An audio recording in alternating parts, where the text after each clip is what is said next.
and welcome to my April wrap-up, and I read a total of 13 books.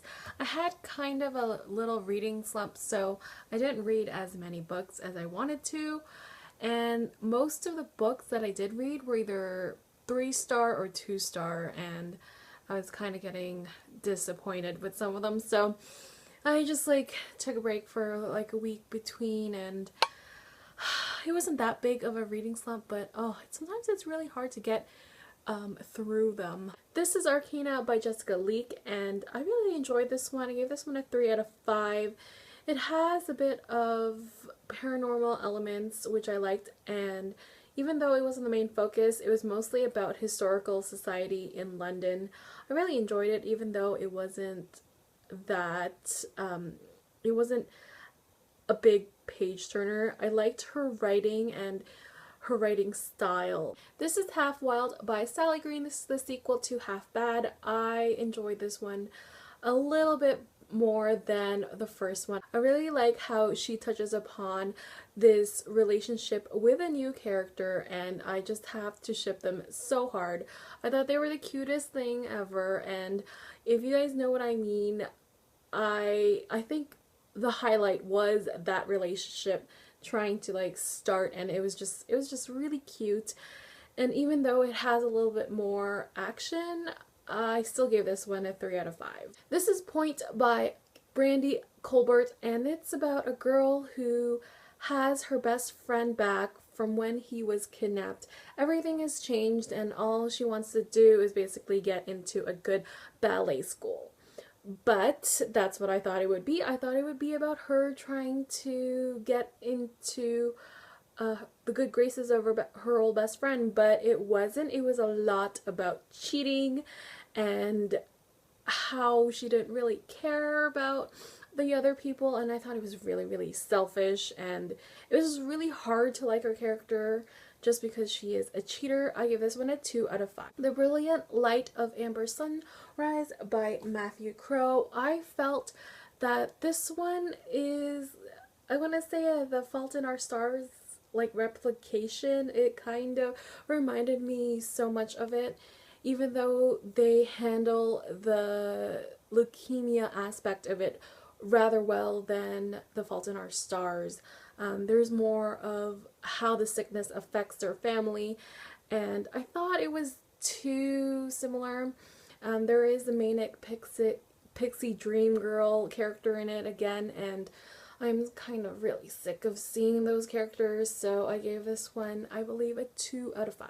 Gates of Thread and Stone by Lori M. Lee. This is a dystopian set in, I don't know, in another kind of not distant future.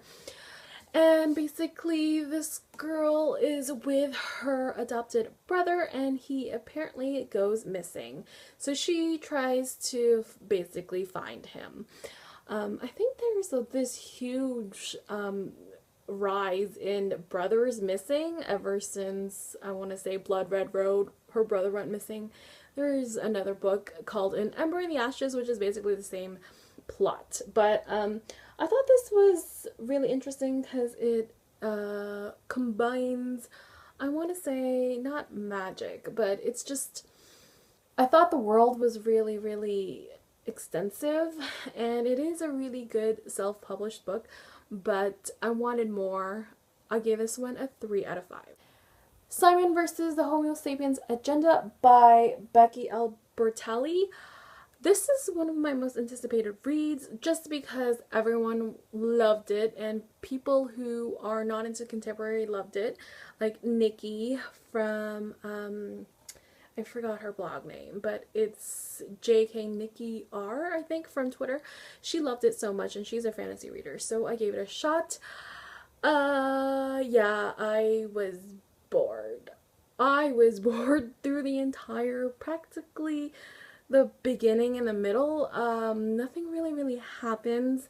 It's just, I felt like I read this story before. It's basically an internet relationship, and you're wondering who is the person behind it. It's not anyone surprising, or it was surprising to others, but it wasn't really surprising to me. It's just, I can understand why people love it. It has really cutesy like romance in it, but I don't know, it was just like an everyday kind of book where Simon gets up and he goes to school. Like I don't feel like I can relate to those anymore, and I just felt it was really boring. And I'm sad to say, even though the writing was very well done, I gave this one a 2 out of 5. This is the Cinderella Society by Cassidy, and this is about a girl who gets inducted into this high school kind of fraternity. I want to say it's like a sorority, sorry. Fraternities are for boys. A sorority when she's in high school, and she finds out all of these things that she gets to basically go against the mean girls, and I thought it was a really cute concept and has a lot of like girl power issues, which I really liked, but there was hardly any plot. I gave this one a 3 out of 5. The Truth About Us by Janet Gurtler. I love this one. Thank you so much to Raincoast for sending me a finished copy. This is the contemporary that I really enjoyed because the characters aren't perfect. They make a lot of mistakes, but they also, you know, try to change it. And I really enjoyed it. It was really cute. It wasn't like a fluff read until like the end, but I just thought it was really cute.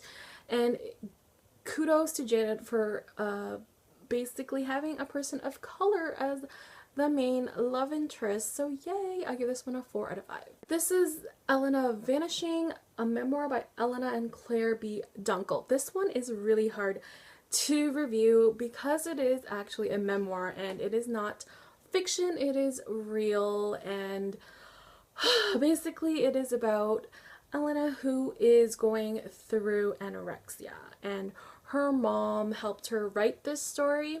It's not really a story because it's actually her life, and it was just really hard, and it was really heartbreaking to read about it, and it's just really how she tackles anorexia, and she's been in denial for so long, and all the things that has been broken. It was just really hard. It was basically trying to be she's basically battling her mind against food, and it was really hard because yeah, it was just a hard type of book to read and get into. I gave this one a 3 out of 5 because the writing was very well done. This is the bind up of Destroy Me and Fracture Me by Tahereh Mafi. This is Unite Me. I already read Destroy Me, which is basically Warner's story, and I finally got around to reading Fracture Me by Adam in his point of view, and I can understand why people disliked him because yeah, just things happen and you know that it's going in that direction. I think there's a lot of foreshadowing, so give this one a 5 out of 5. Into the Dark, The Shadow Prince by Bree Despain. And all I knew about this was it would be kind of like a Persephone and Hades retelling, but it's not. It has this huge world where demons come in, and she's basically just trying to live her life as any normal teenage girl, except she's thrown into this other world. I was surprised at how much I like this one. It is long and dense and the font is really tiny, but I really, really enjoyed it. Lots of action, lots of character development, and it just has a lot of things going for it. I give this one a 4 out of 5. Hit by where's Delilah S. Dawson, and as you can see, this actually looks like a credit card. It's a really cute design. This is a world where a bank controls the world, and I felt like it could be dystopian, but it felt like it was too, I don't know, it could have been more of a thriller instead of a dystopian. I don't think you can make this a dystopian. It was, I don't know, it was just so off about it. Main character has to basically kill 5 random strangers, or she and her mom will die because of all the debt that she has accumulated. Her mom, not the girl, the teenage girl.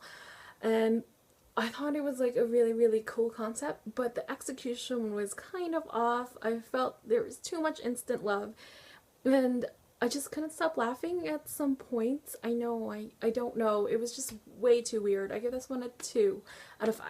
This is All the Rage by Courtney Summers. I have to say I was really anticipating this one so hard. I was not disappointed. I love Courtney's writing.